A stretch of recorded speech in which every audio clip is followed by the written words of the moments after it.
不过，想要就自己过来拿。好啊，本来还只想要你的度牒，既然如此，那就把你连人带走。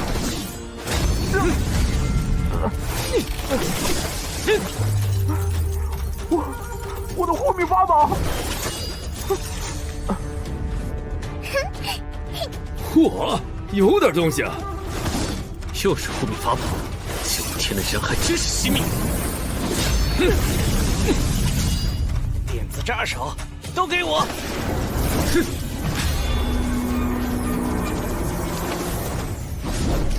啊！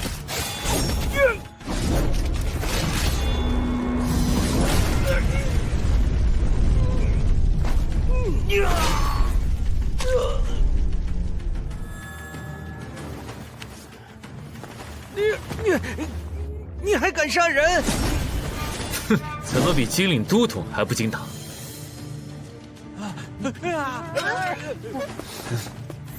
人不可小视，我去害人，你们坚持住！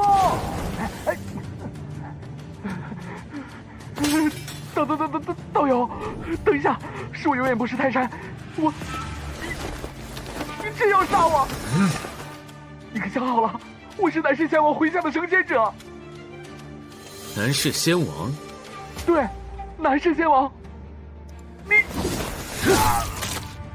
哼，这毒物蕴含了我毕生的毒功，就算你实力再强，也只有死路一条。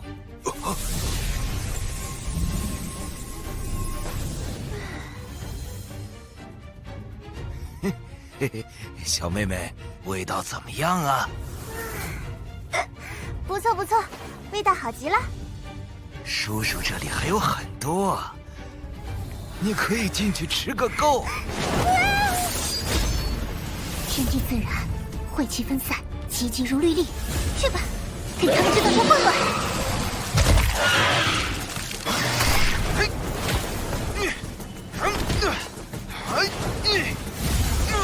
紧拍四天术。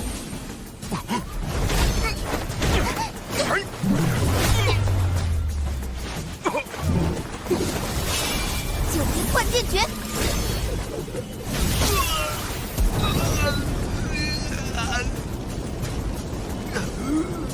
该做了结了，冰苍药之术。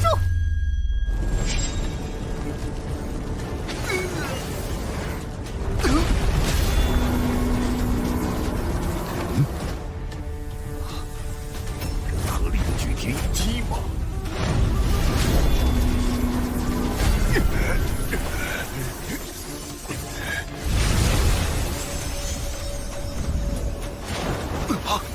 半步无阻，怎么可能这么快？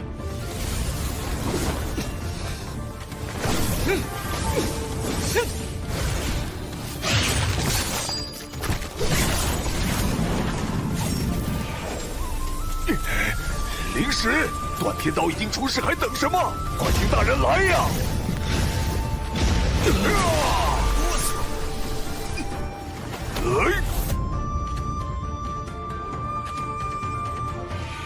这其实，南天门已经恢复到武神境了。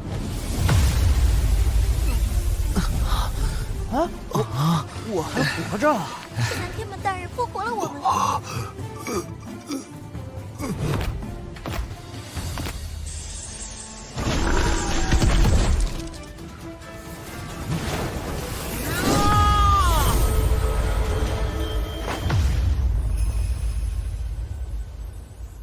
果真是你，可惜呀，你虽获得了断天刀，又能如何？我虽毁不掉它，但却能杀了你。血气浑然幽冥开，命运深寻其地来，秽土黄泉天无患，自有名头破劫在。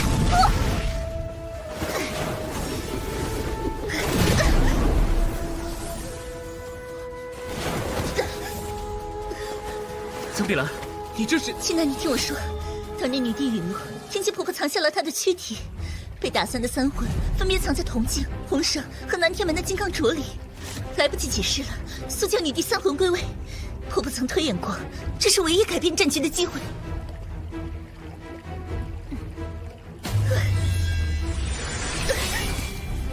南天，好久不见了。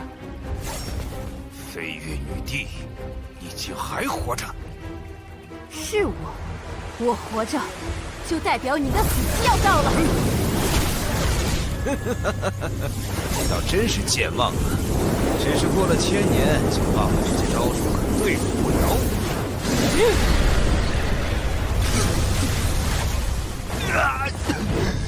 该死！当年天机一族的预言果然是真的，这断天刀劈出的伤口居然无法愈合。安安分分的坐吃笼中鸟不好吗？知不知道外面的世界有多凶险？我是在保护你们。南天门，剥夺苍兰大陆所有人凭借自己正地封神的希望，一句保护就想敷衍过去吗？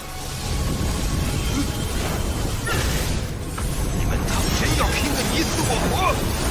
没了我，任何一个人都可能成为下一个我。那我就杀到没有人敢做下一个你！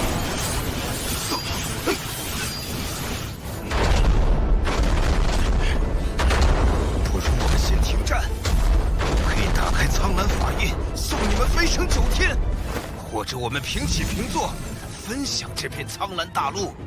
只要你放过我，一切都好商量。吾主末将在南天门深处恭候多时了。这是，没想到南天门里竟然还有个自我空间。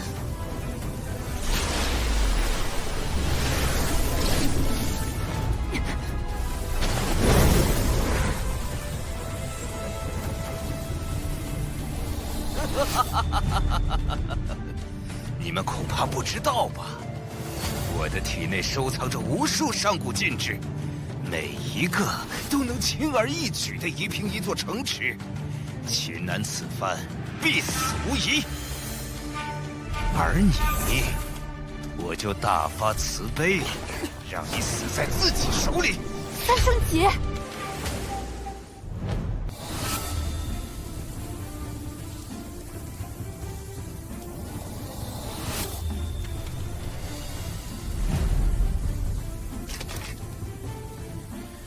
终于见到你了。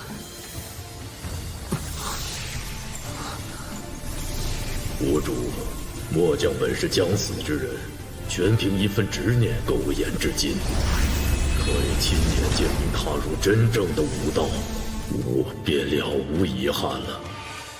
我有太多问题要问你，你是谁？又为什么会认我为主？您的前世早已成为禁忌，请恕末将也无法告知。但请您记住，吾乃昔日诛仙第5人，道号战神。今后吾便与您融为一体，祝您再临巅峰。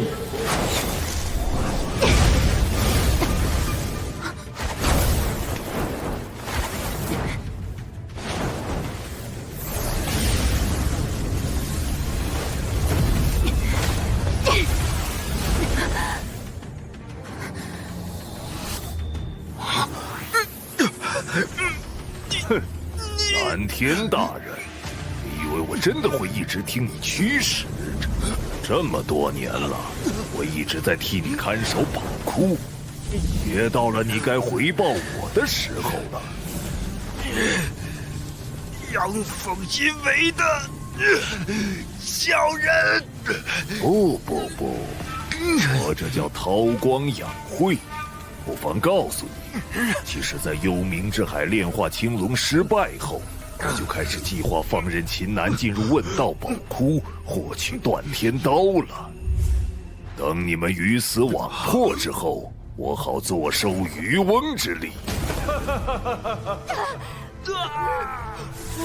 大哥，你这是做什么？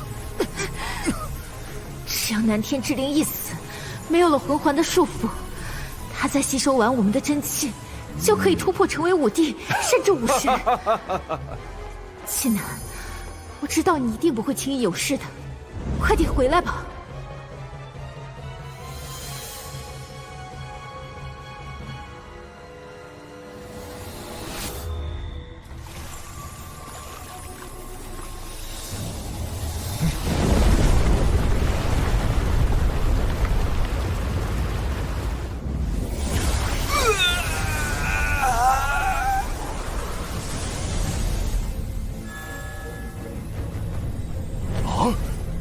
明，怎么可能活着出来？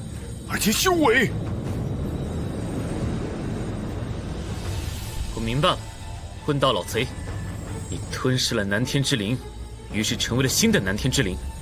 想要击碎南天门，必定要先杀了你才行。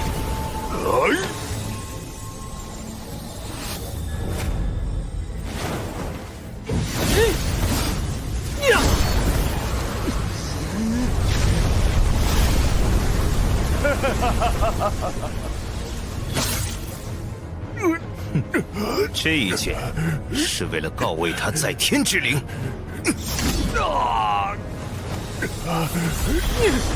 圣主，金丹来为你报仇了！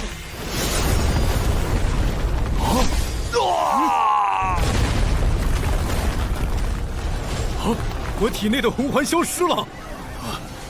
天门真的不复存在了。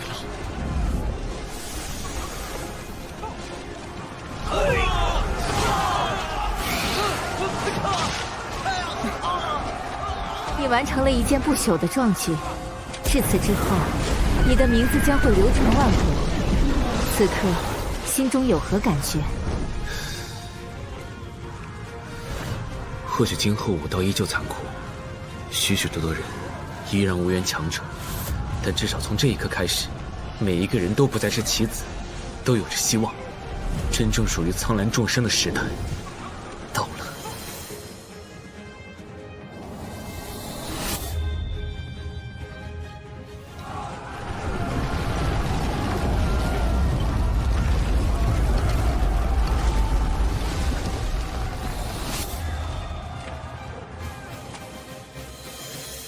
江碧兰的魂魄已存入这死亡水晶，但肉身已毁，老妪无力回天。婆婆，有什么办法可以帮她复生？老妪眼下能做的只有这些了。今时天地规则所述，待入正地，或能于9天之上寻得那缕重燃的生机。文道山已经彻底清剿完了。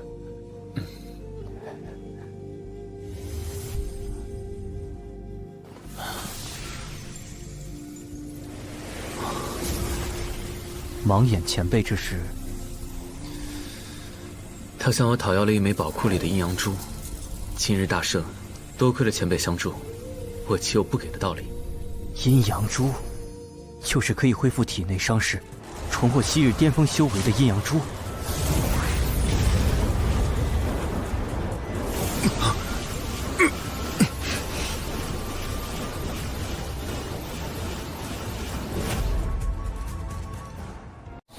想不到前辈也曾是无祖境强者。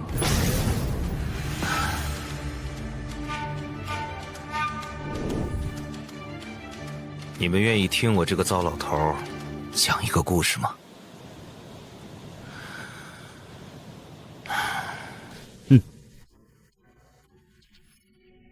在我刚刚成就武圣时，在这问道山内颇有一些地位。后来我收了8名徒弟，他是其中一个，也是最有天赋的一个。再后来，他说要和我断绝师徒关系。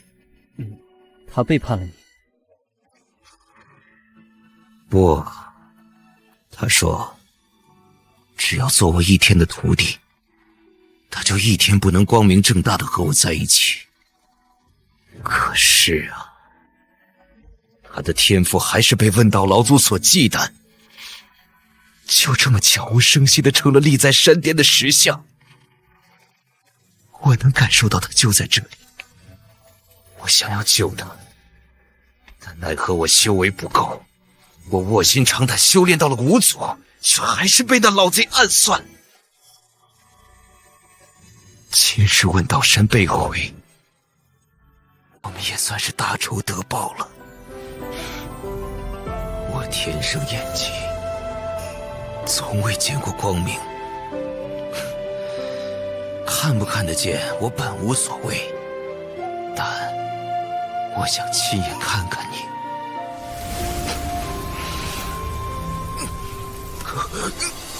前辈，你杨哥，随他吧。前辈要阴阳珠，本就不是为了恢复修为，而是为了施展这门禁术，是为了换取一丝光明。可是你如今修为如此强大，足以感悟出他的容貌，何必偏要耗费所有生命来睁眼看看他？别人告诉我，他笑起来最好看。从前我只听得见笑声，看不见他的笑脸。可当我连他的笑声都听不到的时候，我便已经死了。何苦？睁眼看见了又如何？他已经无法再笑给你看了。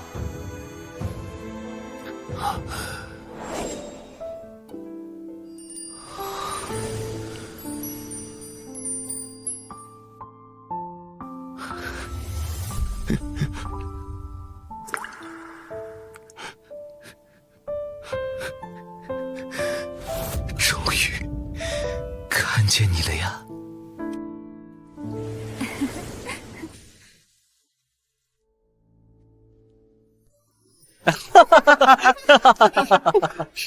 这一杯庆祝南天门和问道山从此成为历史，苍蓝大陆结束了漫长的黑暗，翻开新的一页。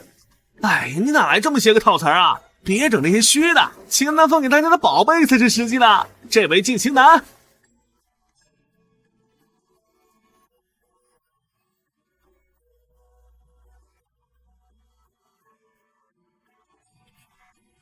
既然南天门已经不复存在，反天盟自然也没有继续存在的必要。自即日起，反天盟就地解散。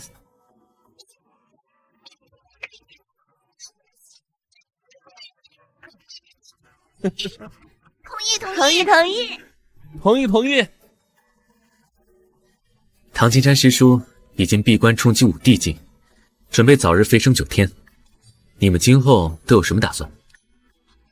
冲击5帝境当然是我辈修士的志向，不过即使成就了5帝，我也会选择留在苍蓝，这里总要有人守护。我没公兄的高风亮节啊！我要是去了9天，搞不好哪天就驾鹤西去了。就是，还不如待在这里逍遥快活。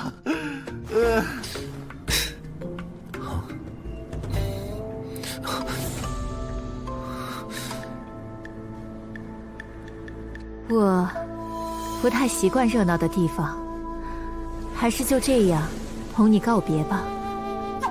你这是要动身去9天了吗？这几日我对天地原始规则加以束缚，以免未来再次出现南天门这样的败类。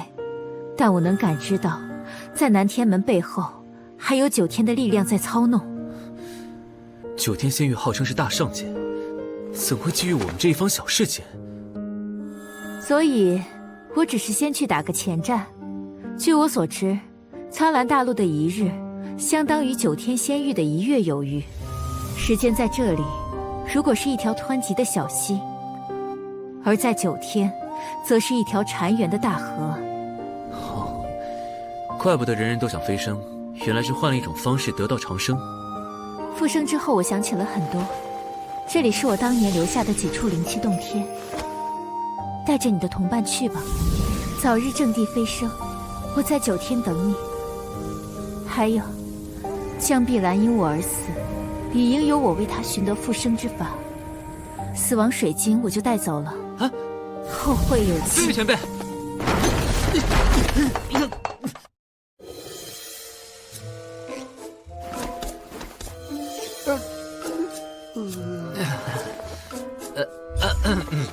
不论大家将来心向何方，作何选择，但只要秦南尚有一份力量，我之所有，皆与你们同享。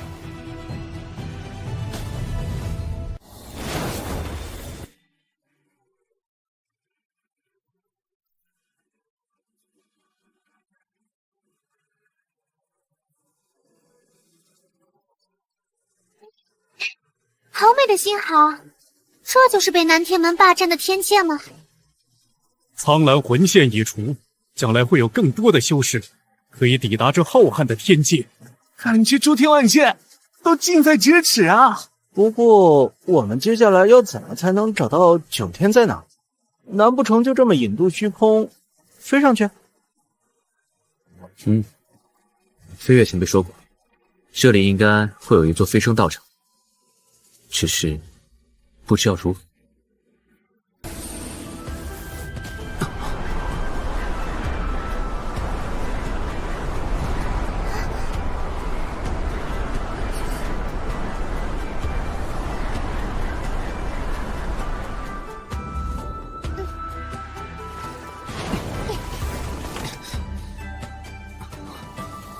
难道这就是飞升道场？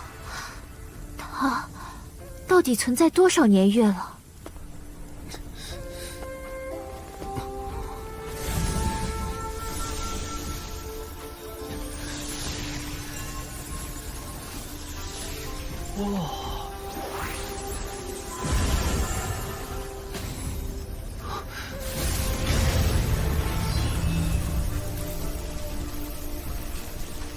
原来这是一个空间法阵，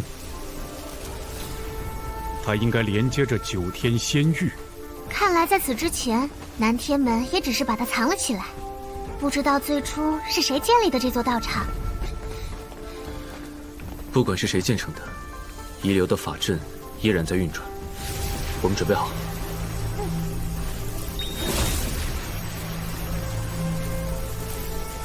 9天，我们来了。这正常吗？我怎么有一种不祥的预感？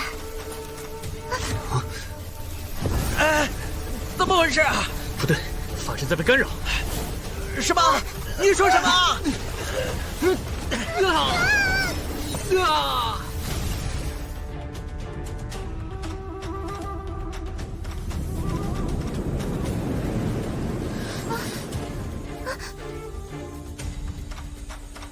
小男子，这是怎么回事？大家怎么不见了？有什么东西干扰了飞升法阵？难道是南天门幕后之人？出来！居然能发现我，看来这次还是抢到了2个好苗子嘛！欢迎2位。你是什么人？干扰飞升法阵的是你？是我，也不仅仅是我。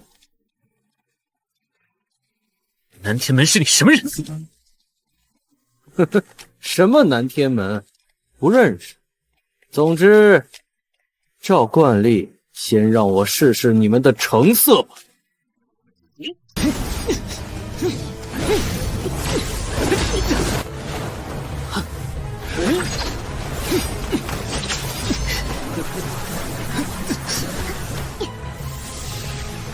万花尽处。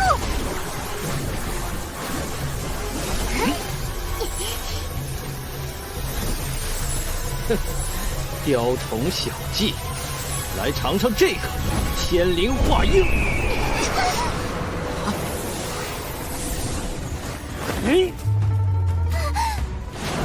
休想！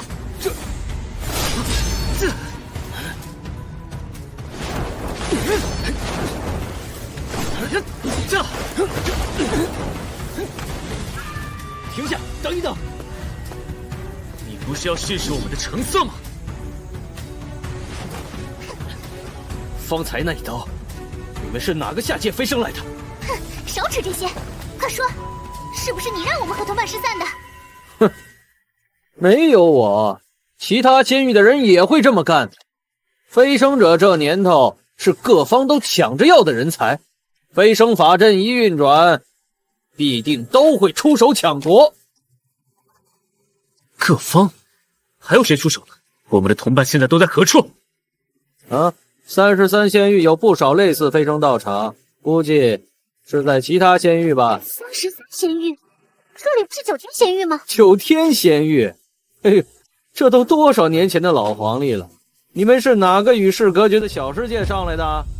哎，罢了，你们听好了，我乃是梵语仙域的霸主金翅鹏王，麾下的90都统之一。方才你们表现不错，有资格加入我梵语仙域，而我可以把你们引荐给……没兴趣。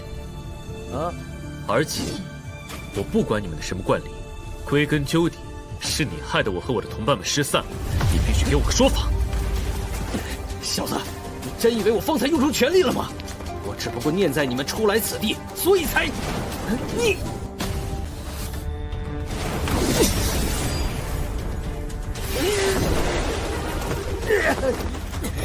你，彭王赐予我的灵域何其珍贵，你居然……护命法宝，快，也好，那就让我来试试这个彭王的成色。等一等，少废话，接刀！你这狂夫你！这家伙不是一个普通的飞升者，这是又一个……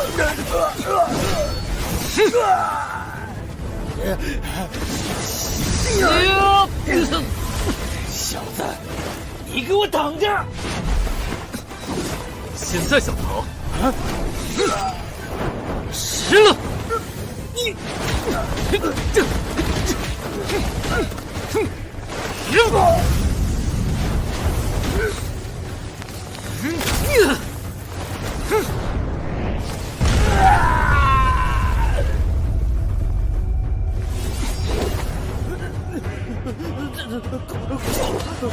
我是说，等等，你不能杀我，我只是为你好。哼，给我个理由。这是在梵语仙域，我乃金鹏赤王亲封的90都统，你杀了我，彭王定饶不了你。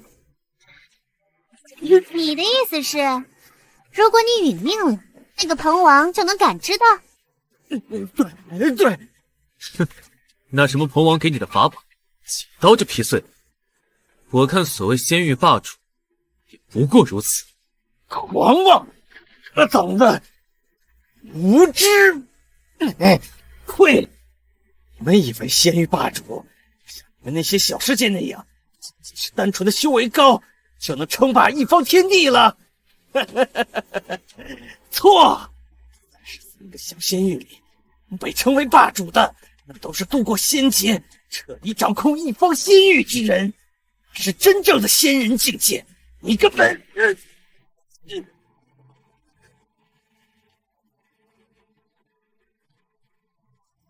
的人，那是金鹏水师的渡仙船，他们算是我麾下的，肯定是看我耽搁了这么久才过来的。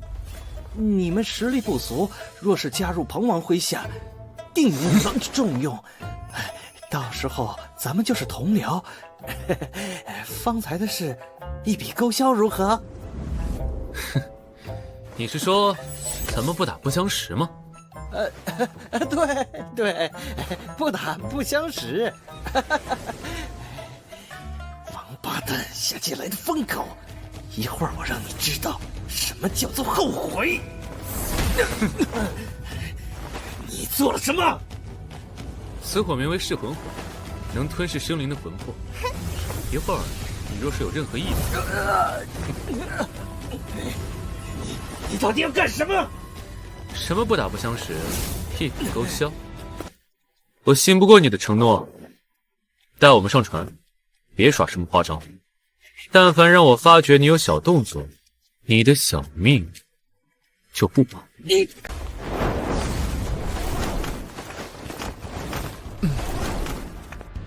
都统大人，您没事吧？他们是……我能有什么事儿？我不过只是……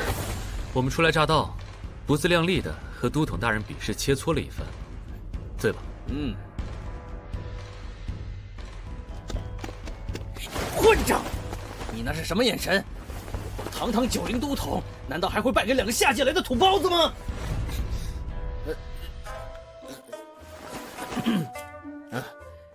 走吧，两位。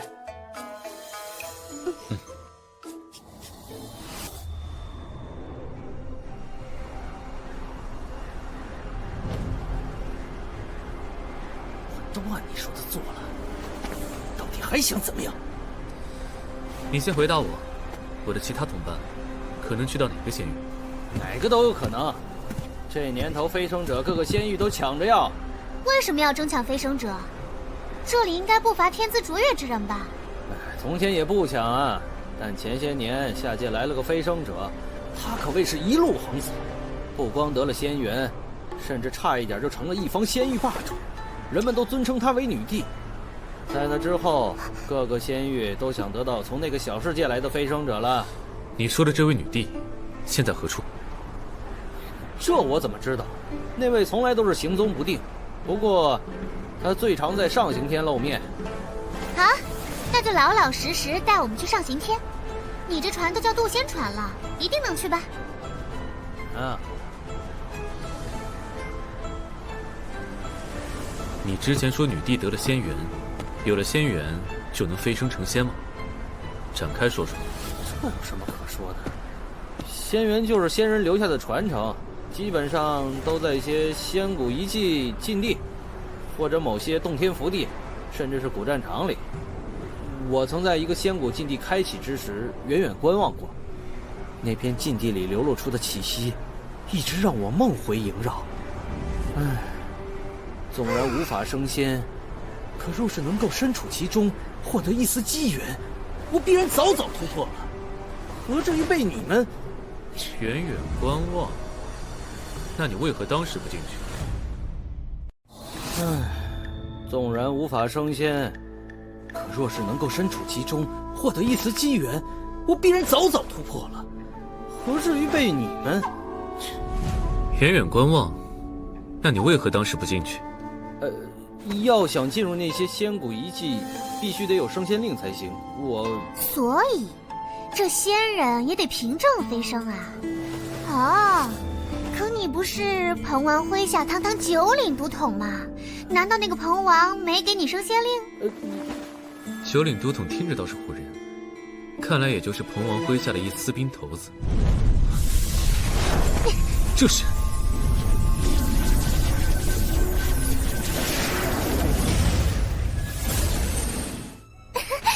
这里就是上行天。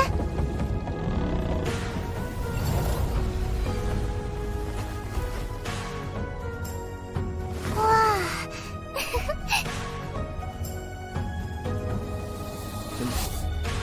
这是上行天最大的城市，我已经按照约定把你们送来了。你要把事情做绝吗？别害怕，其实这点失魂火要不了你的命，我骗你。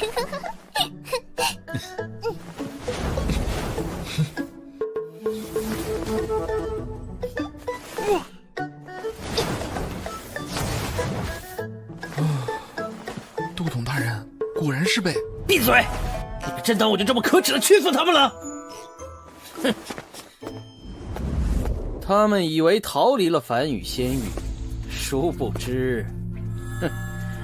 万萧大人也正在此地。今日发生的事，你们谁也不准对外透露半字。我去亲自汇报给万萧大人。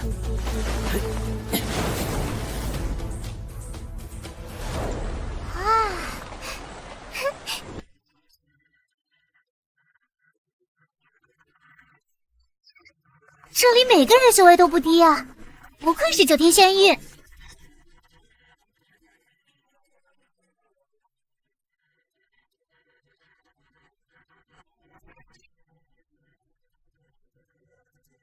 哎，小男子快看，那个像不像我们的剑血镜？确实有些相似，只不过要大了许多。这哪来的土老帽啊？万象通明壁都没见过。哎，听说了吗？今年文澜仙王准备发放30块升仙令。哼，不只是文澜仙王，还有其他2位仙王，都说要拿出至少20多块。唉，可惜女帝大人今年拿出的升仙令还是只有1块，也不知道女帝大人会青睐哪位天骄。女帝大人，敢问，你们说那位女帝大人的尊号是？姐，你们真没听过啊？那还能有谁？当然是飞跃女帝啊！你们哪个旮旯里蹦出来的？我听说飞跃女帝是位下界来的飞升者。没错，女帝大人虽然来自一个名不见经传的小世界，但在当今33仙域之中，女帝大人可谓是崛起最迅猛的一位。都说她不是霸主，胜似霸主。怕是也只有霸主之上的3大道统才有资格入他的眼了。哎，你们消息不灵通了吧？我听说女帝大人如今已经是琼宇太皇宗的荣誉长老了，先前得罪过他的那些个仙王，怕是已经在后悔了吧？也不知道一会儿女帝大人会不会出镜。所以这是在比斗什么？还能是什么？升仙令的争夺战啊！仙古遗迹开启在即，现在各路天才强者都来了。最后一轮为混战，最终可以站在道场之人便为本场胜者。别耽误时间了，速速出手吧！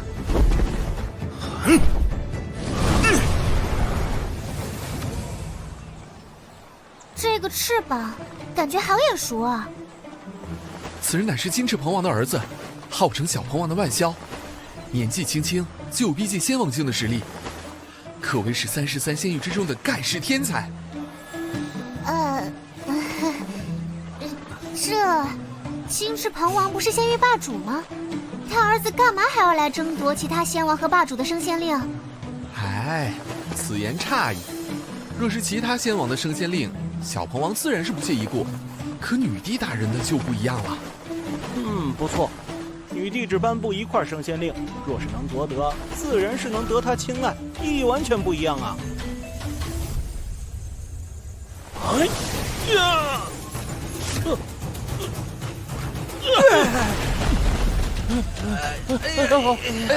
疼的！小鹏王不愧是接近仙王的实力，我受不了，我受不了了，我认输。小鹏王出手，其他人怕是没戏。女帝的升仙令，怕是要落入他手中了。所以女帝此时也在现场，这个擂台在哪？你想报名升仙之战，现在怕是已经迟了。其余仙王的令牌也都有主了。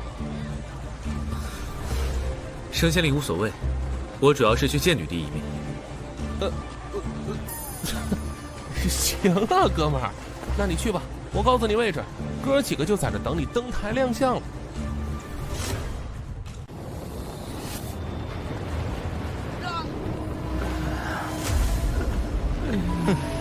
一个能打的都没有。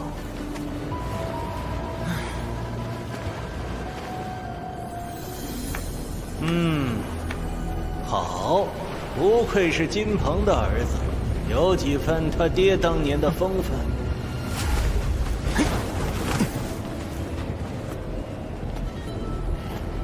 属下恭喜公子夺得升仙令。以我的实力，本就是走个过程。要不是爹非得让我想办法去讨好那位女帝，你怎么来了？是我爹又让你带话了？没有，不过确实出了点事儿。我们的升仙令如今都已经颁发出去了，看来你的那块也只能给他了。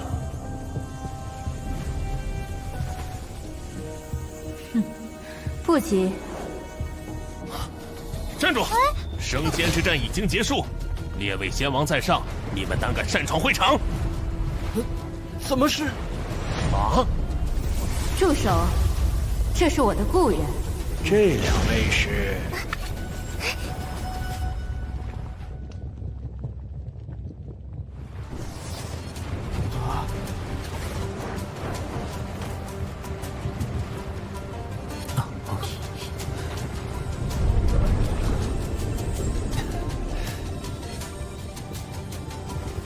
我意已决，本地的升仙令给予这位秦南道友。什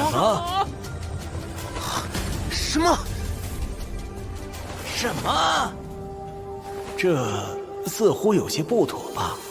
万霄小友已经按规矩战胜了对手，理应给予他吧？规矩？升仙令本就是仙王拉拢青年才俊的筹码，不是看谁作秀的精彩。再者说，金翅鹏王的儿子缺这一块所谓的升仙令吗？但鹏王此番也只是想交好于……两位，女帝大人有请。秦南，这名字我怎么从没听过？哎，这家伙什么路数？女帝居然驳了鹏王的面子，也要给他升仙令。公子，我可能知道这个秦南的来历了。你知道？你是怎么？罢了，这到底怎么回事？你且说来。此人今日才飞升，属下判断是和女帝来自同一个世界。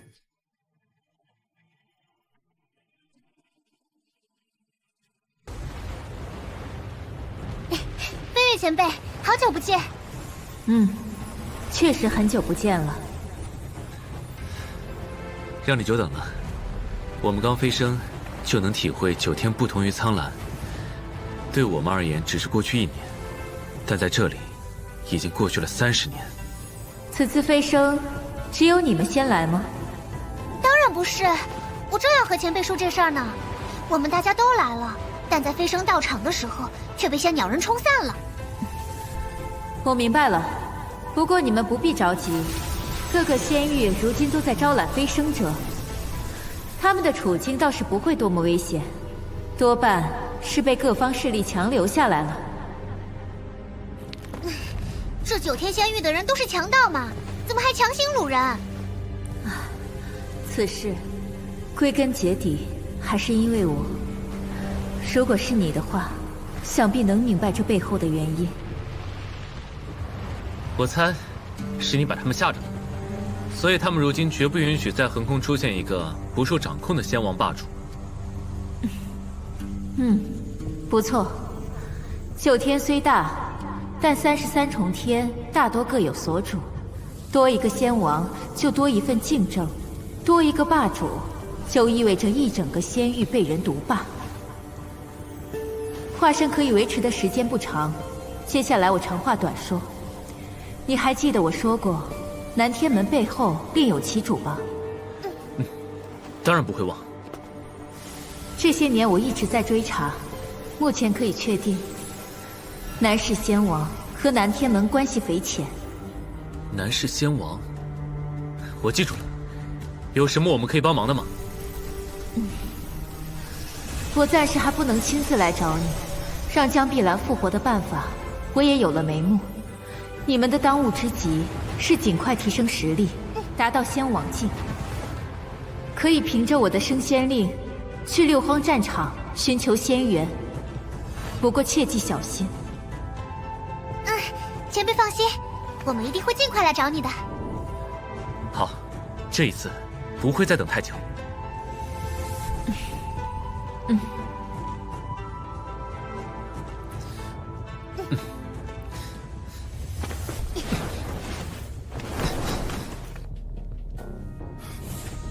秦南是吧？念在你和女帝大人一样来自苍兰，我姑且给他一个面子。你给我鞠个躬道个歉，我就原谅你挟持我部下的罪责。道歉？我倒是有笔账要和你算的。你麾下的鸟人干扰飞升法阵，导致我和我同伴失散，这笔账你要怎么算？鸟人，好大胆子！你莫不是真以为有女帝为你撑腰，就能在我面前嚣张了？少废话！你若想动手，尽管放马过来，我随时恭候。好大胆子！你莫不是真以为有女帝为你撑腰，就能在我面前嚣张了？少废话！你若想动手，尽管放马过来，我随时恭候。二位何必这么大火气呢？这是传闻里那位旷游之体，他怎么也来凑热闹了？徐先知，这里又有你什么事儿？有道是和气生财嘛。两位，一位是天下闻名的小彭王，另一位则是扬名天下的女帝姑娘。何必初次见面就这么苦大仇深呢？而且，令尊可是想和女帝大人冰释前嫌，解除误会呢。小彭王阁下现在所作所为，怕是只会适得其反吧？哼，看在女帝的面子上，你最好期待我们今后别遇上，否则，哼！一来就得罪了全仙域最暴脾气的仙二代，可下真不愧是女帝大人的同乡呢。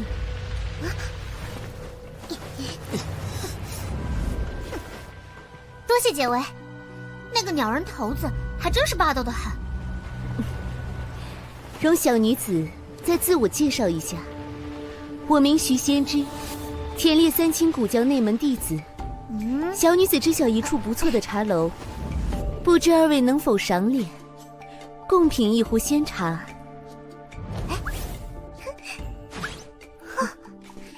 青南道友初来乍到，想必还不了解吧？小女子所在的三清古教，乃三大无上道统之一，霸主也不愿得罪，因此小彭王才愿让三封薄面。所以呢？小女子的意思是，仙域广阔，若有一层身份，遇事总能少沾些麻烦。女帝的挚友，这层身份不够吗？女帝大人横扫八荒时，树敌恐比她斩落的星辰还多。她先前未高调地宣布要庇护二位，或许是料到会给你们带来意料之外的危险。你是说，飞跃前辈也身处险境吗？对寻常仙王来说，或许吧，但对女帝而言，大概也只是些许风霜罢了。她一路走来趟过的荆棘无数，却又无人能敌，早已不能用等闲仙王的实力来衡量她。直说吧，你邀请我们来喝茶，想来也不仅仅是聊这些。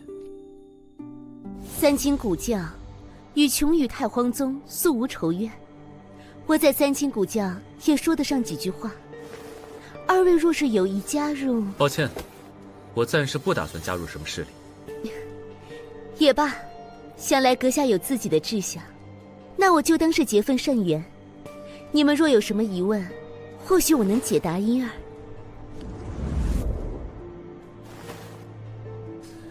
关于六荒战场，你知道多少？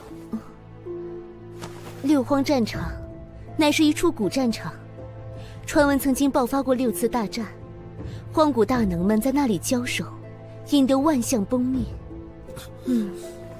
容我打个比方，假设寻常的仙古遗迹如同这杯茶一样，至少大体保持着完整，那六荒战场便是这样。如今整个六荒战场都变得极其不稳定，若是运气不好，轻则修为尽废，重则被混乱的时空碎片搅成齑粉，即使是仙王也不敢妄言能在里面安然无恙。富贵险中求嘛，不论是吸纳雪煞之气滋养万载的赤骨草，还是生于真火于境的玄阳花，皆是能助人突破瓶颈的稀世灵药。更有传言称，某些荒古大能陨落后，其残魂游荡在战场废墟，若能收服一女，便可窥得无上大道。那敢问，要怎么去六荒战场？看来道友已经打定主意。既然如此，此乃渡仙镇的通行渡牒，凭此玉牌，33重天绝大多数地方，道友尽可畅游。此物想必价格不菲，阁下若仅仅是结份善缘，这手笔也未免太过大了些。那就当道友欠我个人情吧。女帝大人器重的同乡，我不认为会默默无名下去。从长远看，说不定还是我赚了。多谢，秦某记住这个人情了。今后若是有我能帮上的，愿意效劳。祝道友武道昌隆。对了，也请记得小心那万萧。小鹏王嚣张跋扈惯了，为人向来睚眦必报，就算他自己不出手，也难保不在暗处做些小动作。多谢了，我们有缘再见。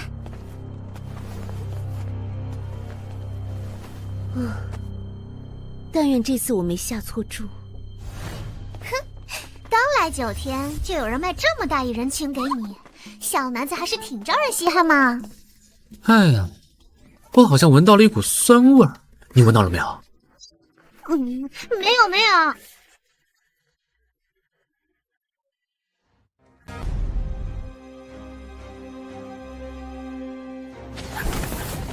公子，我派人打探清楚了，那个秦南借着渡仙阵去了六荒战场，想来是徐仙芝给了他通行渡牒。哼，那徐仙芝倒是大方。不过，他既然去了六荒战场，也正好，在那里头出了什么事儿，可太正常了。公子，我们真的有必要对那个秦南出手吗？彭王大人如今也不打算和女帝再起冲突，若是再惹怒了……白痴！你真以为我爹是怕了那个女人？她不过是……总之，我爹不过是和那女人虚伪罢了。下界飞升上来的乡巴佬数不胜数，唯独他强的可怕。偏偏他此前所在的那个小世界又无人知晓。那个秦南也是来自苍兰，看样子和女帝似乎还挺熟悉。若是能通过他知晓女帝如此强大的秘密，是属下无知，那我这就去。等等，这件事我亲自来安排。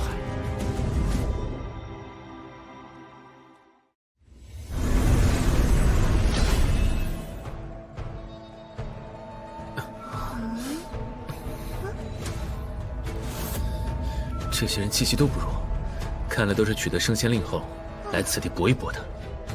哦，这里就是六荒战场啊！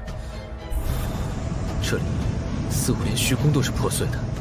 亏你们还是渡仙镇过来的，感情是俩新人。你是？你可以叫我血眼，然后再尊称一声前辈。小子，你们俩师承何人呢？无门无派。无门无派？无门无派，你们是怎么？这位无门无派的道友，你的升仙令可否拿出来给我们看看？你们又是谁？哼，连我们都不认识，果真是新人。没听到刚才我说的话吗？升仙令拿出来看看。只有1块，他的呢？我没听说有什么升仙令必须1人1块的规矩。规矩？在六荒战场，这个就是规矩。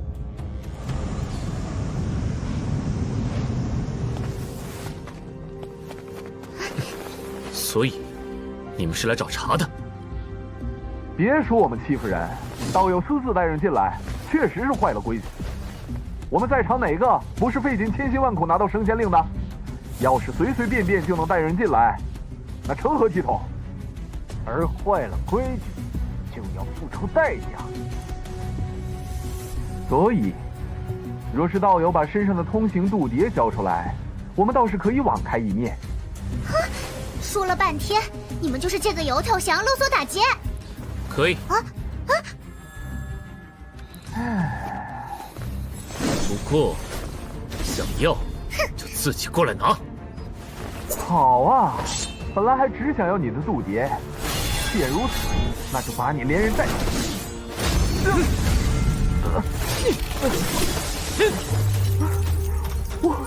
我的护命法宝！嚯，有点东西啊！又是护命法宝，9天的人还真是惜命。点子扎手，都给我！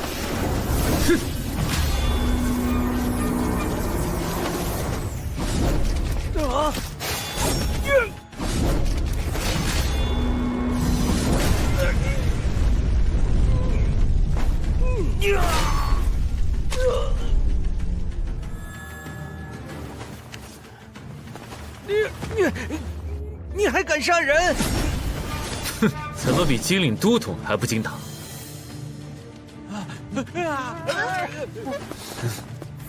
人不可小觑，我是汉人，你们坚持住！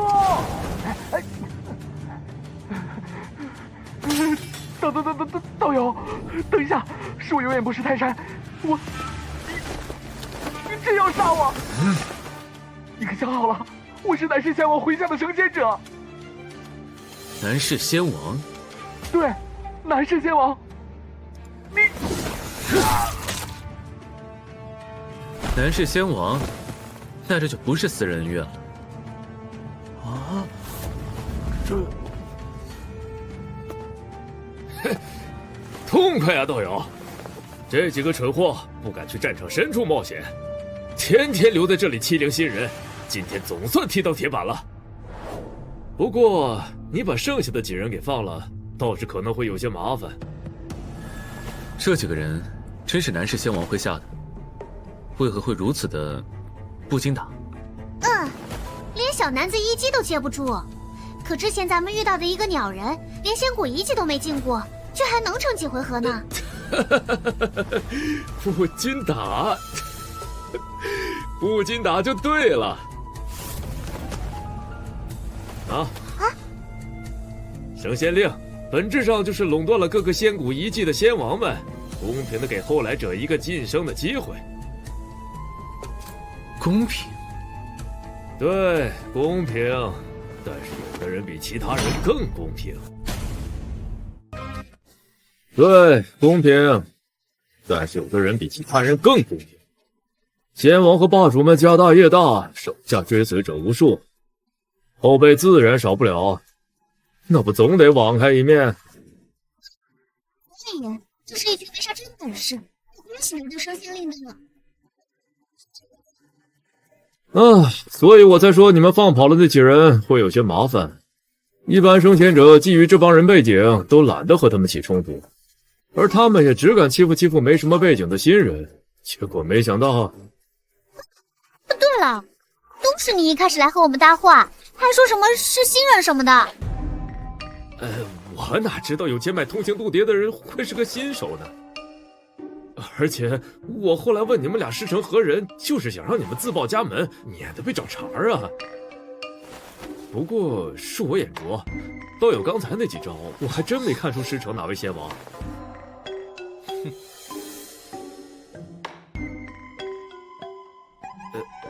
也罢，这麻烦确实是我带来的。既然如此，我免费给阁下一个消息作为补偿，如何？说来看看。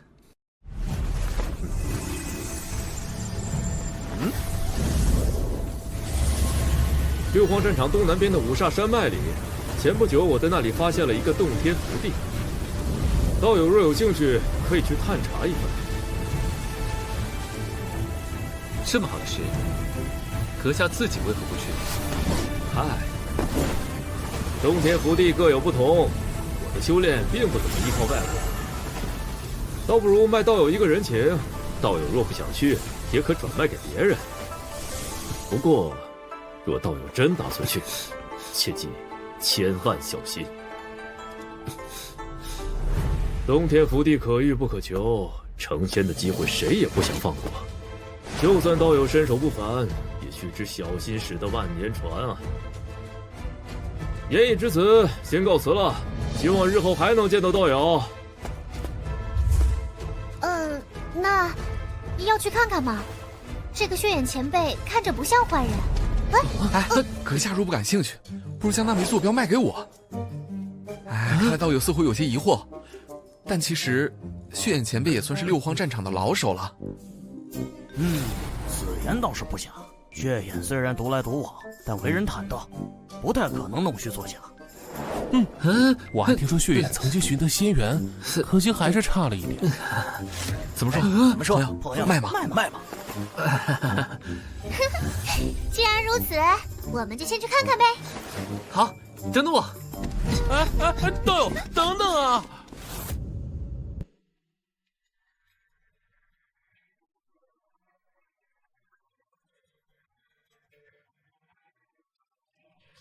根据坐标来看，应该不远了。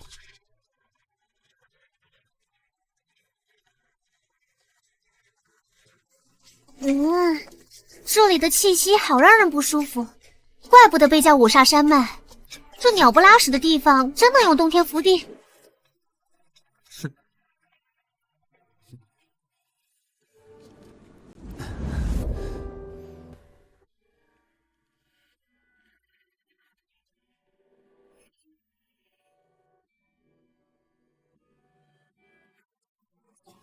看，就是这里。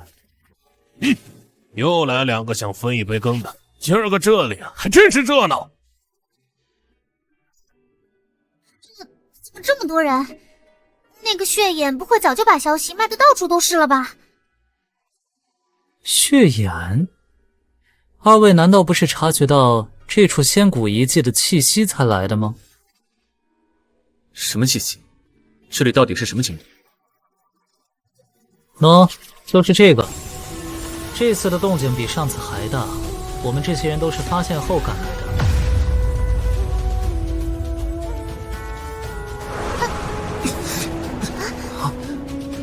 好强悍古老的气息，这里面似乎封存着什么不得了的东西，绝非简单的洞天福地那么简单。不会错的。此等天地异象，如此精纯磅礴的仙灵古意，还有这玄机罗盘的剧烈反应，绝对是升仙机缘，大造化，大造化呀！喂，老头，感情你们什么都还不知道呢，连洞里面是啥都没弄清，这就一口咬定是升仙机缘啦？万一里面是个吃人的老妖怪呢？哼，小丫头片子懂什么？老夫这玄机罗盘乃上古流传的寻宝仙器，此洞深处散溢出的波动，其精纯程度乃老夫生平仅见。若非升仙机缘，还能是何物？